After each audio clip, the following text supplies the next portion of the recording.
Welcome to the weekly literature. This is the week of December 12th, 2021. And in numerology, 12 equals a 3. So we have 3. Then we have 12, which is 3. So we have 2 3s that would equal 6. 7, 8, 9, 10, 11, and 11 equals a 2. So this is a day for relationships. This is a day for connection, close encounters, really, company and caring for others. And I mean, I could go through every day of the week, but I'm not going to. There's no history of the day on this day in history. There's no famous people because the form is just silly. And if the form is silly, it goes to the market in rotten shape, meaning it doesn't end up there at all. That's just my funny way of saying, if something does not make sense, if something's just so weird that it just does not make sense, don't do it. Unless you want to. Unless you want to and it doesn't feel like entirely going through the motions as uselessness. I mean, the form. Well, anyway, I could go on and explain about that. Albert Einstein said once that there were only 2 ways to live your life. One is as though nothing is a miracle. The other is as though everything is a miracle. You can be, just looking at the situation half empty or half full. Fixating on the negative things and not seeing the light and beauty, the abundance, the good, the blessings that you have. I mean, if you are a member of a family who is stranded out in the desert and needs water and is in a life-threatening situation, what do you have? Well, you're living, you're still alive, you have your family with you, and you can walk, you're in good condition to walk, and your feet touch the ground, the earth. Even though it's not filled with grasses and there's no water, then it's still the ground that you're touching. You're on the ground. So there are always positives in the most dark and negative situations. Those silver linings. On May 1981, late May 1981, a poem was published by David Mohan, and it's called Miracles. Pleasure and pain, euros are the Spanish way to make money. Euros really are the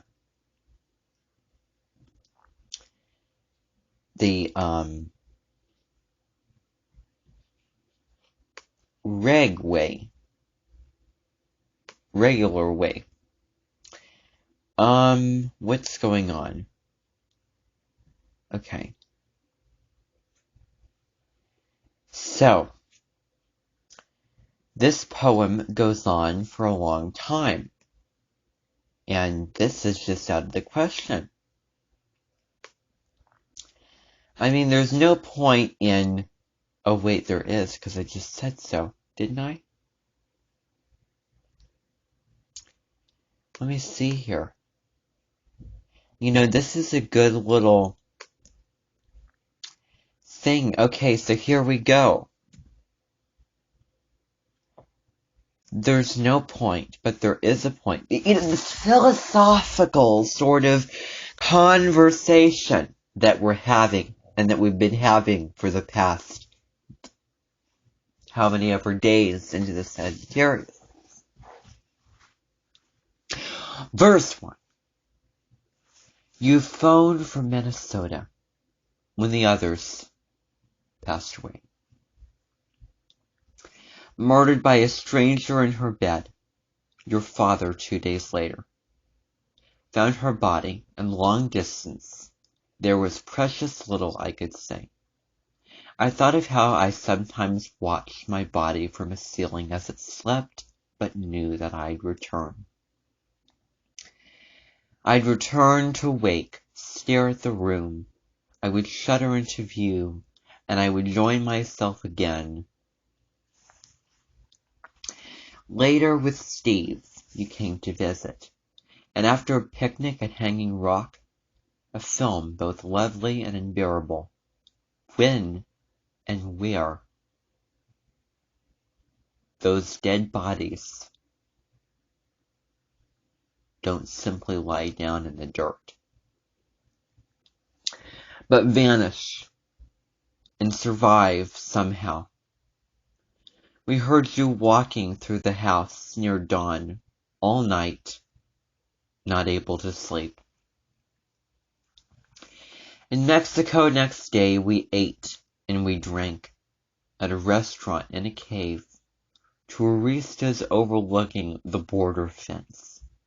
In the mission of San Xavier's del Bac, the saints have wooden bodies. The faithful bring them candles and silver charms, no larger than a fingernail.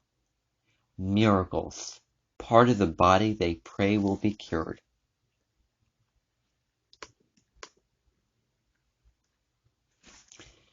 Hands and Egyptian eyes. Cartoon feet. Heads in prophyte for the cornatus. Chintatus. Bread sight. So they will wake again, leave their blue vaults of heaven, and come home. The remnants of the state, with ramparts brick red, lining the streets, pinned with them like burns or constellations of the immensity of loss. On the smallest imaginable scale, the man in the shop took an interest in us and showed us a bag of thousands, cows and sheep and children, even a crude 8-pointed star. Feeling foolish, we carried dozens in a paper sack across the border. That was verse 2. Now this is verse 3. Driving home that night, I remembered how you and I lived one summer in the borrowed house on the Mississippi. Took our meals on the terrace, just oranges and cheese, and the woman next door who'd always wave watering ferns and nasturtiums. She would tell you about Poland and the war, how in time even Poland became consoling, since memory becomes revision, like sentiment in foolish songs. We smooth our pasts and loss until they simply ignore the fights. She had with her son evenings. She'd vanish with a drink in her hand, weeping away to the sands of China. That night we called the ambulance for her, the medics with their doubled fists upon her chest. I wanted to remember her sirens, though instead her face was blue with pain and agony. She asked you to hurry next door. For the medal of Saint Christopher, some Polish inscription she read out loud to no one. typed cyclone and cerulean letters on the back. And Mary, what we bring from the dead, in small memory and gesture, the way someone looked during a panic war, holding a bleak and yellow moth by the tips of its wings to show you her hair obscuring her eyes like the ear at Shanton 10. In the constellation of the Swan, dead tonight over 20 years ago. So there is no light. At the end of its beam we see only its darkness, compressed and final. I would like us to walk out of our hearts under the looming abundant sky. I would like us to pray with you, and I can stand there all night and search the sky for the dead, who are larger now than nobody ever thought, more distinct, distant, and enduring. And we ate the source of which shines down in sparkling waters.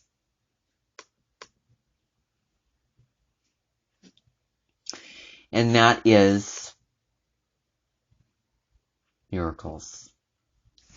Now we're going to be moving on to Maine to the Rescue by Laura E. Richards. A story about Rocky, who is a crane that accidentally bumped into a sign and caused engines one by one to land up in a huge Kevin Dundon water pool. I'm just kidding. So, this story is shorter than others, by Laura E. Richards. These girls are all in quite different states, quote unquote, at Miss Wayland's school, spelled L-A-Y-L-A-N-D, and where I am right now, and the fact that that is spelled differently than, say, W-H-A-L-E-N, and it's a female teacher, and that's an automatic indicator that her first name is definitely not going to be Jeremy, is such a wonderful thing. Laura E. Richards had a particularly warm spot for Maine, who loved winter snowstorms the best, and was the heroine who saved the day in this quiet story. In a quaint village, or is it? The author raised her own family in Garden, Maine, so she knew a thing or two about blizzards. Oh dear. Oh dear. It's snowing. It's snowing.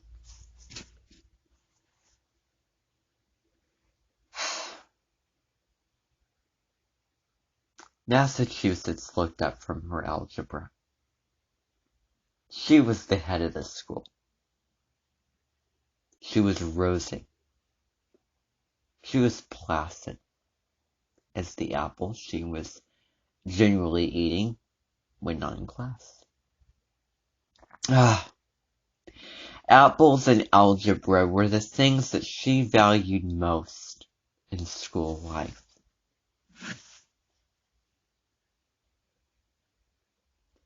Whence come these varying cries, she said, taking her feet off the fender and trying to be interested. Though, her thoughts went on with a 1-6, B = etc. This story has Old English to it, and it is metaphorical.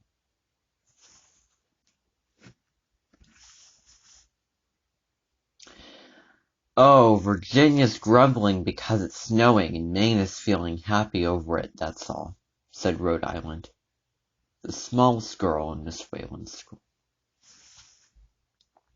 Poor Virginia!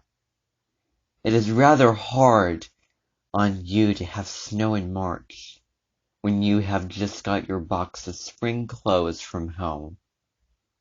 It is atrocious, said Virginia, a tall, graceful, languishing girl. How could they send me to such a place, where it is winter all the spring?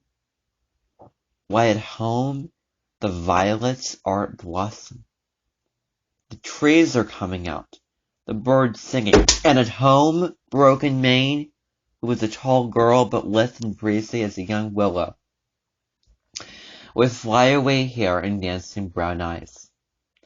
At home all was winter, white, beautiful, glorious winter, with ice 2 or 3 feet thick on the rivers, and great fields and fields of snow, all sparkling in the sun.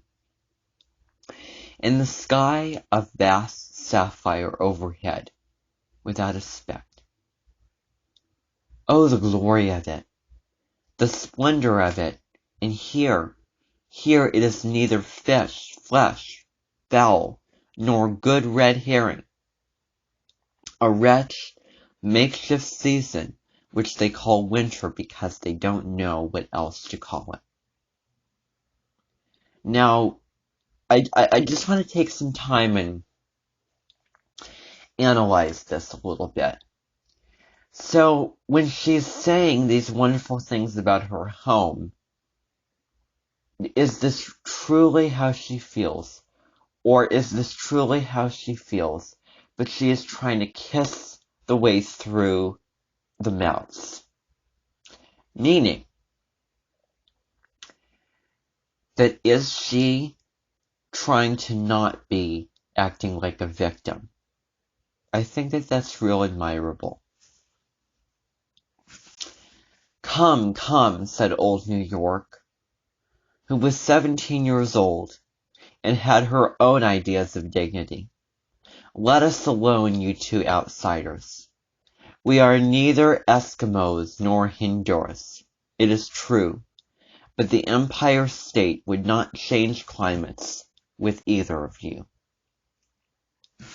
No, indeed, chimed in young New York, who always followed her leader in everything from opinions down to hair ribbons. No, indeed, repeated Virginia, in languid scorn, because you couldn't get anyone to change with you, my dear. Yun, yunny yun yun, and yunny yun yun. Young New York reddened. You're so disagreeable, Virginia, she said. I am sure I am glad I don't have to live with you all year round. Personal remarks, said Massachusetts, looked up calmly. 1 cent, young New York, for the missionary funds. Thank you. Let me give you each half of an apple, and you'll feel better. She solemnly divided a large red apple, and gave the halves to the 2 scowling girls, who took them, laughing in spite of themselves, going their separate ways. Why didn't you let them have it out, Massachusetts, said Maine, laughing. You never let anyone have a good row. Slang, said Massachusetts, looking up again. 1 cent for the missionary fund. You'll clothe the heather at this rate, Maine. That is the 4th cent today. Row isn't slang, protested Maine, feeling, however, for her pocketbook. Vulgar, colloquial, returned Massachusetts quietly. Perhaps you would go away now, Maine, or else be quiet. Have you learned? No, I haven't, said Maine. I will do it very soon, dear St. Apple. I must look at the snow a little bit more.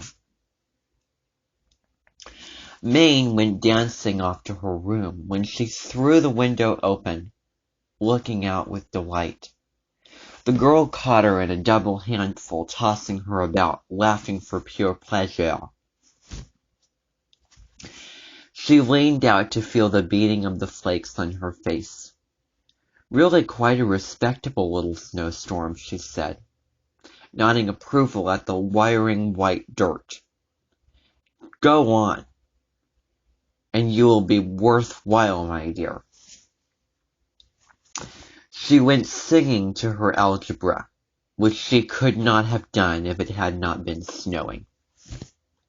The snow went on increasingly from hour to hour upon hour and hour and hour, passing by. By noon the wind began to rise. Before night it was blowing a furious gale. Furious blasts clutched at the windows, rattling them like castanets. The wind howled and shrieked and moaned till it seemed as if the air were filled with angry demons fighting to possess the square white house. Many of the pupils in Miss Wayland's school came to the tea table with disturbed faces.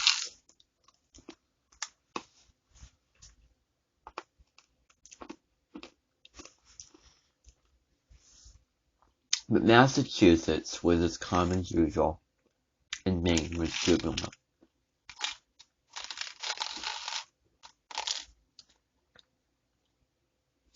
"Isn't it a glorious storm?" she cried exultingly.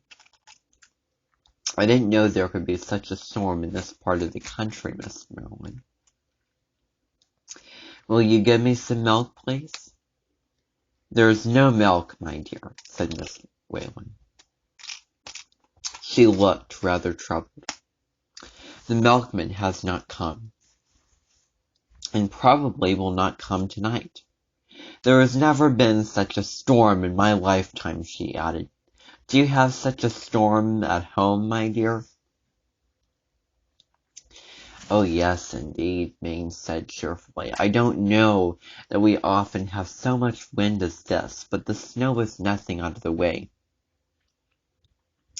Why, on Palm Sunday last year, our milkman dug through a drift 20 feet deep to get at his cows. He was the only milkman who ventured out, and he took me and the minister's wife to church in his little red pung.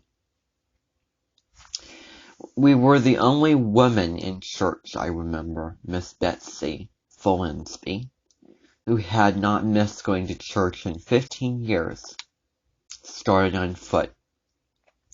After climbing out of her bedroom window to the shed roof and sliding down.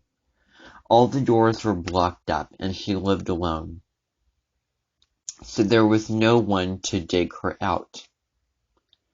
But she got stuck in a drift about halfway, and had to stay there till one of the neighbors came by and pulled her out. All the girls laughed at this, and even Miss Wayland smiled, but suddenly she looked grave again. "Hark!" she said, and listened. "Do you not hear something?" "We hear Boreas, Auster, Eurus, and Zephyrus," answered old New York, "nothing else." At that moment there was a lull in the screeching of the wind. All listened intently, and a faint sound was heard from without, which was not that of the west. "A child," said Massachusetts, rising quickly. "It's a child's voice. I will go, Miss Maryland." "I cannot permit it, Alice," cried Miss Maryland, in great distress. "I cannot allow you to think of it. You are just recovering from a severe cold, and I am responsible for your parents. What shall I do? It certainly sounds like a child crying out of the pitiless storm. Of course it may be a capitalist storm." Maine had gone to the window at the first alarm, and now turned with shining eyes. "It is a child," she said quietly. "I have no cold, Miss Wayland. I am going, of course." Passing by Massachusetts, who had started out of her usual calm and stood in such perplexity, she whispered, "If it weren't freezing, I wouldn't cry. I shall be in time. Give a ball of stout twine." She disappeared. In 3 minutes she returned, dressed in her blanket coat. Reaching her halfway below her knees, scarlet leggings, and gaily wrought moccasins, on her head a fur cap, with a band of sea otter fur projecting over her eyes. In her hand she held a pair of snowshoes. She had had no opportunity to wear her snow-shoeing suit all winter, and she was quite delighted. "My child," said Miss Wayland faintly, "how can I let you go? My duty is to your parents." "Who are those strange things, and what use are you going to make of them?" By way of answer, Mame slipped her feet into her snowshoes, and with Massachusetts' aid quickly fastened the thongs. "The twine," she said. "Yes, that'll do. Plenty of it. Tie it to the door-handle. Swear not. So. I'm all right, dear. Don't worry." Like a flash the girl was gone, out into her howling night. Miss Wayland wrung her hands and wept, and most of the girls wept with her. Virginia, who was curled up in a corner, really sick with fright, beckoned to Massachusetts. "Is there any chance of her coming back alive?" she asked in a whisper. "I wish I had made up with her, but we may all die in this awful storm." "Nonsense," said Massachusetts. "Try to have a little sense, Virginia. Maine is all right, and can take care of itself. And as for whimpering at the wind when you have a good roof over your head, it is too absurd." For the first time since she came to school, Massachusetts forgot the study hour, as did everyone else, and in spite of her brave efforts at cheerful conversation, it was a sad and an anxious group that sat about the fire in the pleasant parlor. Mame went out quickly, and closed the door behind her, then stood still a moment, listening for her direction of the cry. She did not hear it at first, but presently it broke out, a pitiless little wail, sounding louder now in the open air. The girl bent her head to listen. Where was the child? The voice came from the right. Surely she would make her way down to the road, and then she could tell better. Grasping the ball of twine firmly, she stepped forward, planting the broad snowshoes lightly in the soft dry snow. As she turned the corner of the house, an icy blast caught her, as if with furious hands, shook her like a leaf, and flung her roughly against the wall. Her forehead struck the corner, and for a moment she was stunned, but the blood trickling down her face quickly brought her to herself. She set her teeth, folded her arms tightly, and stooping forward, measured her strength once more with that of the gale. This time it seemed as if she were cleaving a wall of ice, which opened only to close behind her, or she struggled, unrolling her twine as she went. The child's cry sounded louder, and she took fresh heart. Pausing, she clapped her hand to her mouth repeatedly, uttering a shrill, long call. It was the Indian whoop, which her father had taught her in the woodland rambles at home. The childish wail stopped. She repeated the cry louder and longer, then shouted at the top of her lungs, "Hold on! Help is coming!"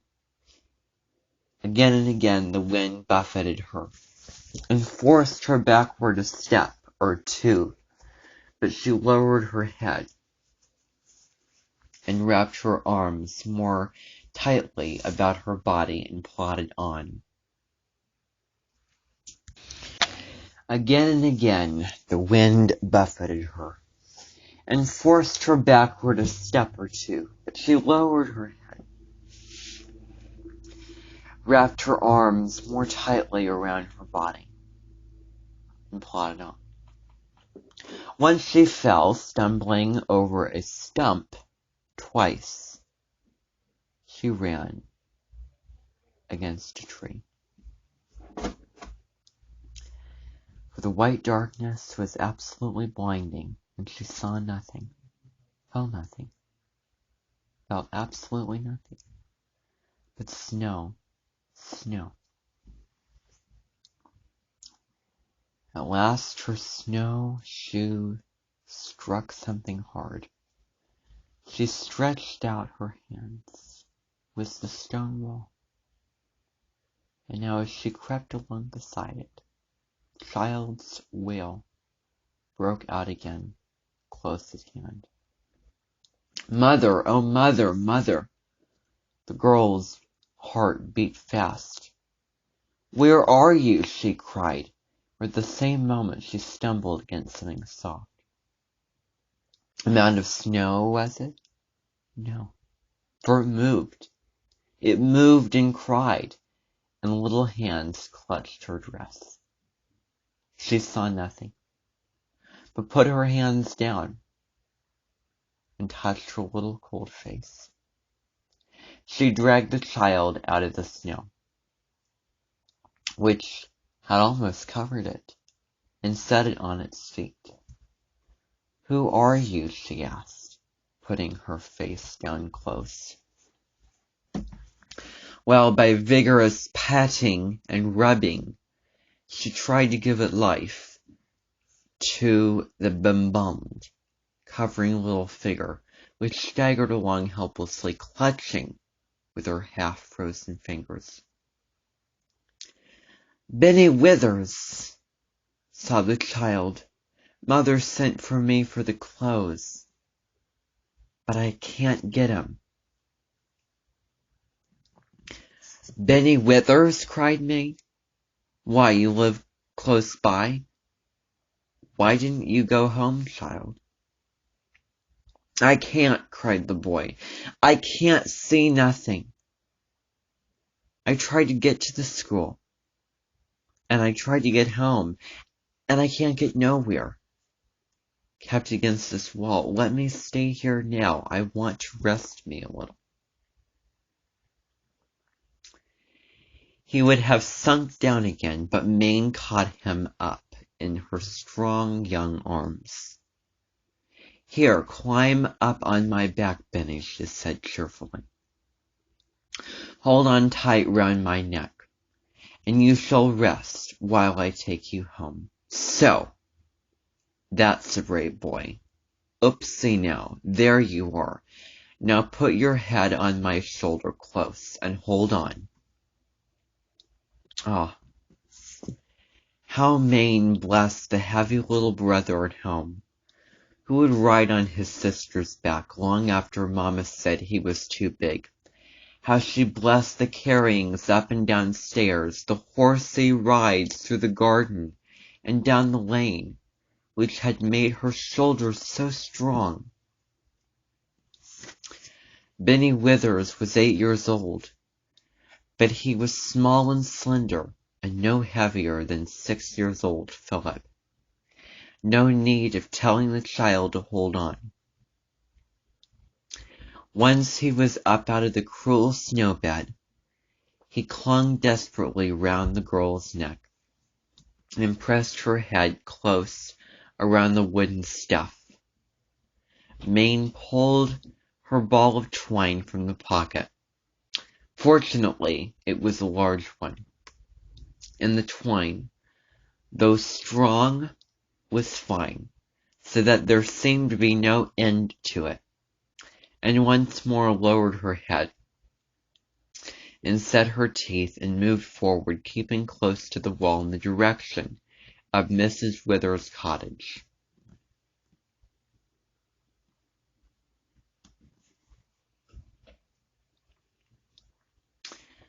For a while she saw nothing.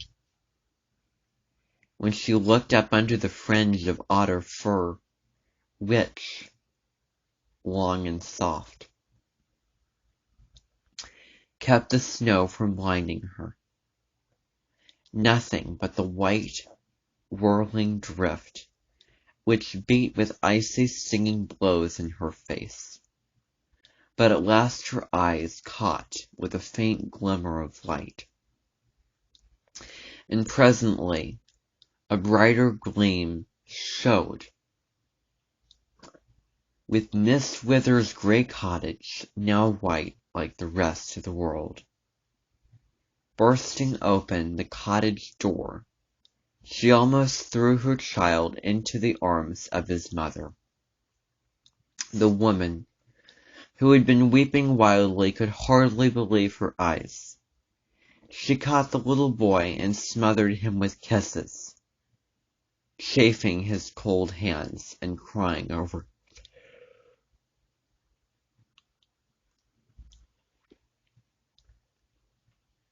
"I didn't know," she said. "I didn't know till he was gone. I told him at noon he was to go, never thinking 'twould be like this.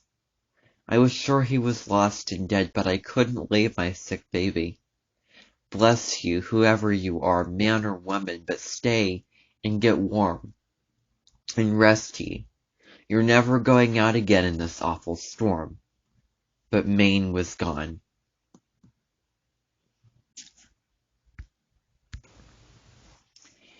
In Miss Wayland's parlour the suspense was fast becoming unendurable.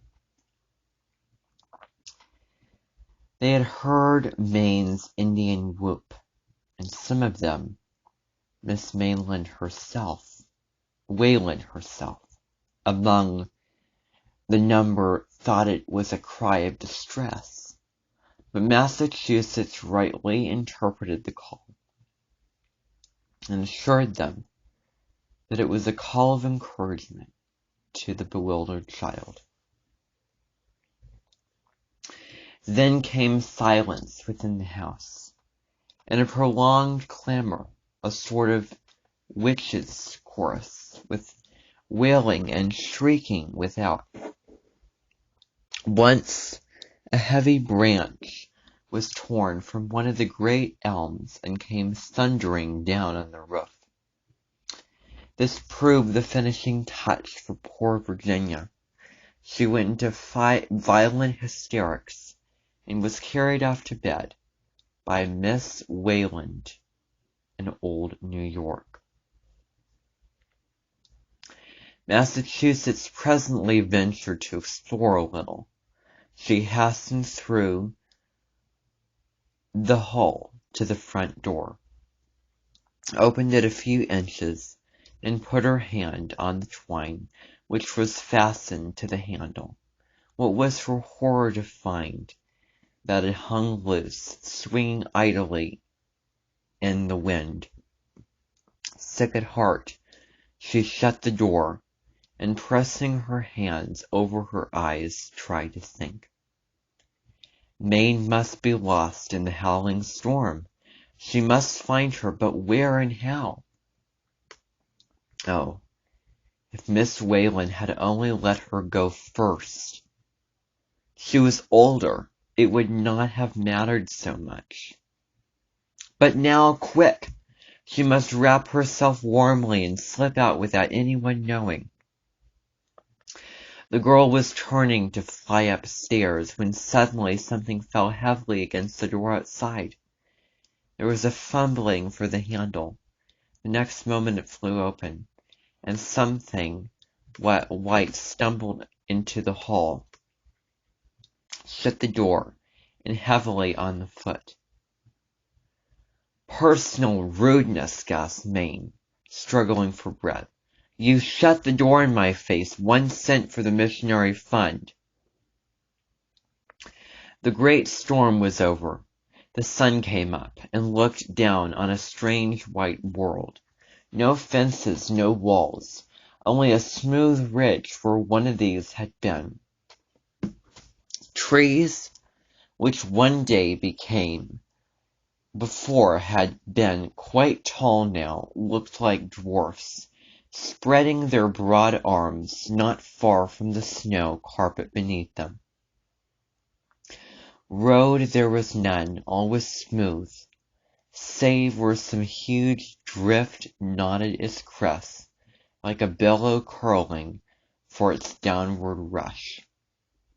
Maine, spite of her scarred face, which showed as many patches as that of a court lady in King George's times, was jubilant. Tired, not a bit of it. Little stiff, just enough to need, limbering out, as they said at home. "There's no butter," she announced at breakfast. "There's no milk, no meat for dinner. Therefore, I go snowshoeing. Dear Miss Wayland, let me go.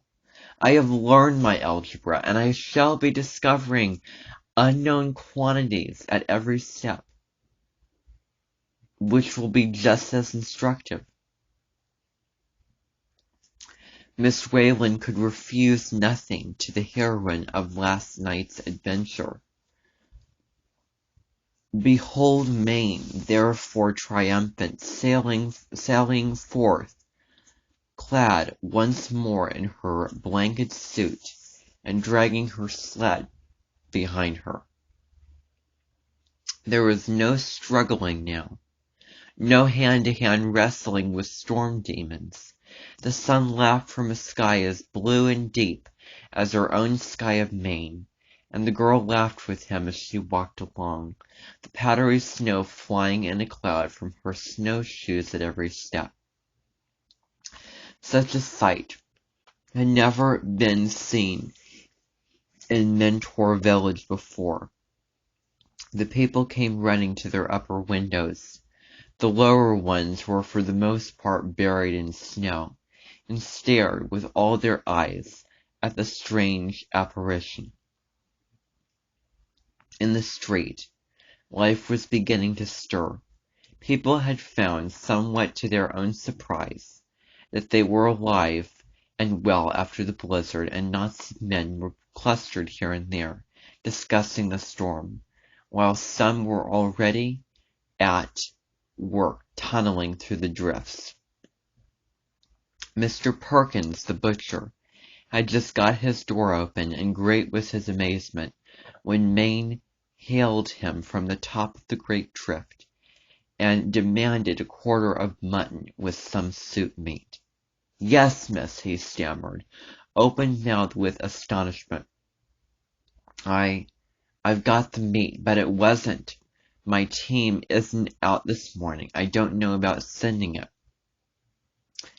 "I have a team here," said Maine, quietly, pulling her sled alongside.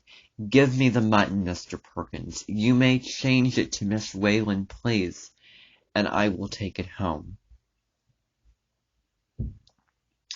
The butter man and the grocer was visited in the same way, and Maine, rather embarrassed by the concentrated observation of the whole village, turned to pull the laden sled back, when suddenly a window was thrown open, and a voice exclaimed, "Young woman, I will give you $10 for the use of those snowshoes for an hour."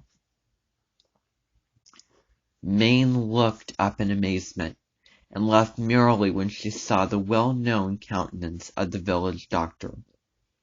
"What, you, my dear young lady," cried the young man. "This is Maine to the rescue. I might have known it was you, but I repeat my offer. Make it anything you please. Only let me have the snowshoes. I could not get a horse out, and have 2 patients dangerously ill. What is your price for the magic shoes?" "My price, doctor?" repeating Maid, looking up with dancing eyes. My price is 1 cent for the missionary fund. The snowshoes are yours, and I will get home somehow with my sled and the mutton. So she did, and Dr. Fowler made his calls with snowshoes, and saved a life, and brought cheer and comfort to many. But it was $10 and not 1 cent, which he gave to the missionary fund. And that is the short story for this week. Thank you for tuning in. Gracias por sintonizarnos. Esta será otra semana emocionante por delante. Y cuando ves esto, porque estos videos son eternos, disfruta de este corno en podcast y los demás también de la misma forma. Esta fue la historia corta más larga que he leído. Ahora, disfruta de esta melodía final.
Euros are Spanish money.